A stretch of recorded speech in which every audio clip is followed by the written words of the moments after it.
Assalamualaikum warahmatullahi wabarakatuh. Alhamdulillahirabbil alamin wa bihi nasta'in wa ala umuri dunya waddin wa ala alihi wa sahbihi ajmain amma ba'du. Perkenalkan saya Siti Salma Farisi dengan NPM 10020218083. Di sini saya akan mempresentasikan hasil penelitian saya pada skripsi yang berjudul Metode dakwah dalam membina karakter baik dan kuat santri siap guna di Pondok Pesantren Darut Tauhid Bandung. Latar belakang.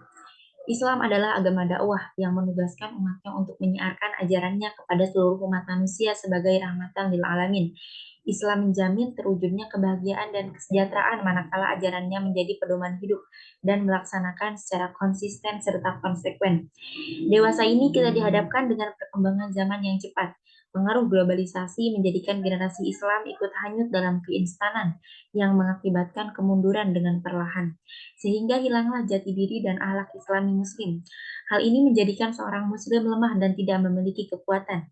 Melihat permasalahan yang ada pada umat Islam tersebut, Pesantren Darut Tauhid Bandung memiliki program santri siap guna yang sudah berdiri selama 23 tahun. Memiliki metode pengkaderan diantaranya membina santri agar memiliki karakter baku atau baik dan kuat. Menjadi salah satu upaya untuk mencapai masyarakat yang berakhlak mulia dan baik atau dalam bahasa Arab berarti khairul bariyah. Tujuan penelitian. Yang pertama, untuk mengetahui program santri siap guna dalam membina karakter baik dan kuat. Yang kedua, untuk mengetahui metode dakwah yang diterapkan pada program santri siap guna dalam membina karakter baik dan kuat. Dan yang ketiga, untuk mengetahui faktor pendukung dan penghambat metode dakwah yang diterapkan oleh program santri siap guna Pondok Pesantren Darut Tauhid dalam membina karakter baik dan kuat. Langkah-langkah penelitian. Metode penelitian ini menggunakan metode penelitian kualitatif dengan pendekatan studi kasus. Teknik pengumpulan data terdiri dari observasi, wawancara, dan dokumentasi. Sifat penelitian deskriptif. Jenis penelitian ini suatu penelitian lapangan. Sumber data yang didapat, pertama sumber data primer dan kedua data sekunder. Teori penelitian ini menggunakan teori metode dakwah. Menurut Syekh Al-Jurjani, metode dakwah adalah sesuatu yang dapat mengantarkan kepada tercapainya tujuan dengan paradigma yang benar. Metode dakwah pada dasarnya berpijak pada dua aktivitas, yaitu aktivitas bahasa, bahasa lisan dan tulisan, bi'ahsan al-qaul dan bil al-kitabah, dan aktivitas badan atau perbuatan, bi'ahsan al-amal. Selanjutnya, dalam tataran lebih teknis, aktivitas lisan dalam menyampaikan pesan dakwah dapat berupa metode ceramah, diskusi, debat, dialog, petuah, nasiah, wasiat, taklim, peringatan, dan lain-lain. Aktivitas tulisan berupa penyampaian dakwah melalui berbagai media massa cetak seperti buku dan majalah. Metode dakwah memiliki bentuk-bentuk atau cakupan sesuai dengan Quran Surat An-Nahl ayat 125. A'udzubillahi minasyaitonirrajim. Bismillahirrahmanirrahim.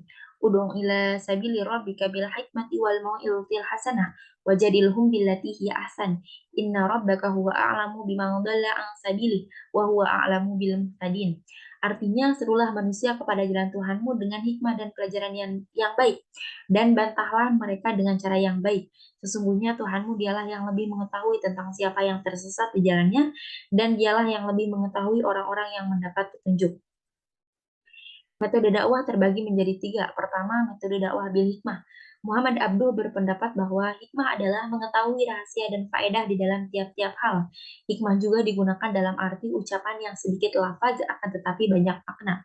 Yang kedua, metode al-mau'izah al-hasanah. Abdul Hamid Al-Bilal mendefinisikan al-mau'izah al-hasanah sebagai salatu manhaj atau metode dalam dakwah untuk mengajak ke jalan Allah dengan memberikan nasihat atau bimbingan dengan lemah lembut agar mereka mau berbuat baik.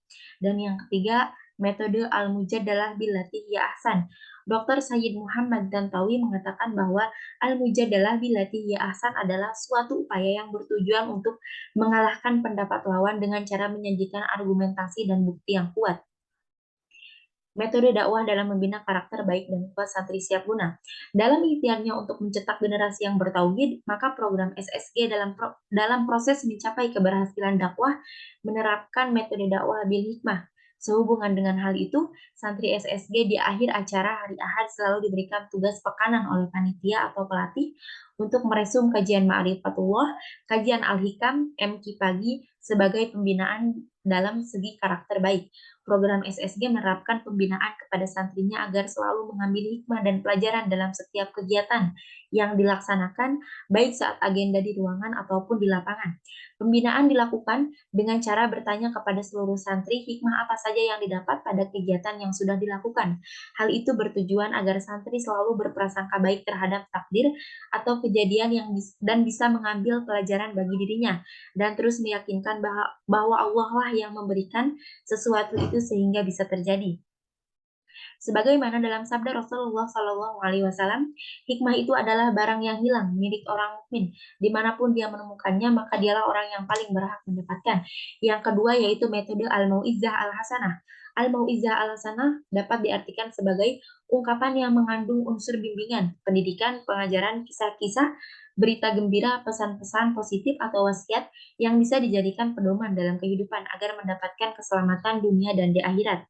Dalam mendukung dakwahnya, program SSG menerapkan metode Al-Mau'izah Al-Hasanah dengan proses menyampaikan dakwah melalui pelajaran yang baik kepada santri dengan lemah lembut, sehingga santri mudah menerima pesan dakwah dan mengamalkan ilmunya karena merasa tidak ada unsur paksaan. Hal itu dilakukan dengan suara yang tegas namun tidak menyakiti, dengan menebarkan senyuman dan mengajak dengan hati ikhlas karena Allah dan selalu melibatkan Allah. Untuk bisa memiliki kelemah lembutan, A'agim selalu menanamkan kebaikan dengan zikir, sehingga pengurus dan pelatih SSD selalu membasahi mulutnya dengan zikrullah. Ketiga, metode al-mujadalah billati hiya ahsan. Al-mujadalah merupakan metode dakwah dengan proses bertukar pendapat yang dilakukan oleh dua belah pihak secara sinergis, yang tidak melahirkan permusuhan dengan tujuan agar lawan menerima pendapat yang diajukan dengan memberikan argumentasi dan bukti yang kuat.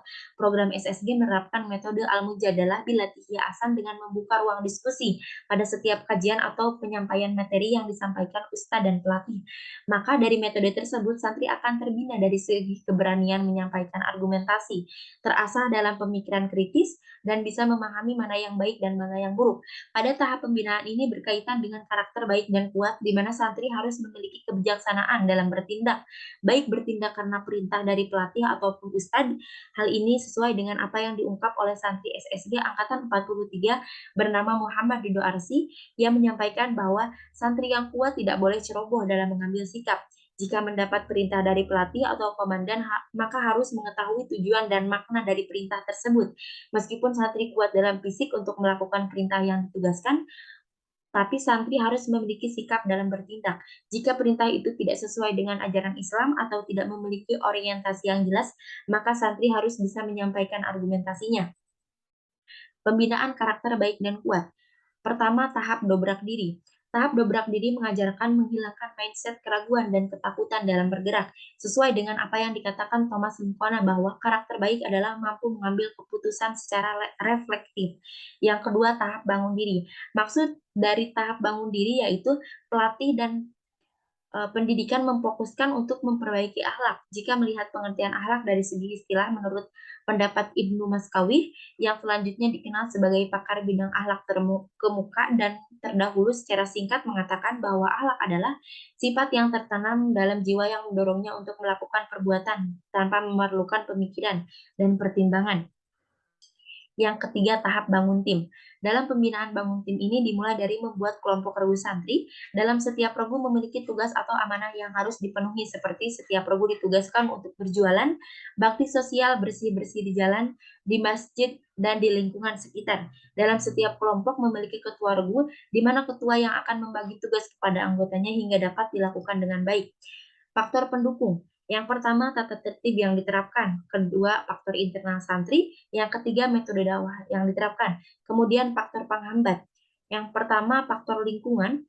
Yang kedua, komunikasi yang tidak efektif. Dan yang ketiga, faktor yang datang dari santri.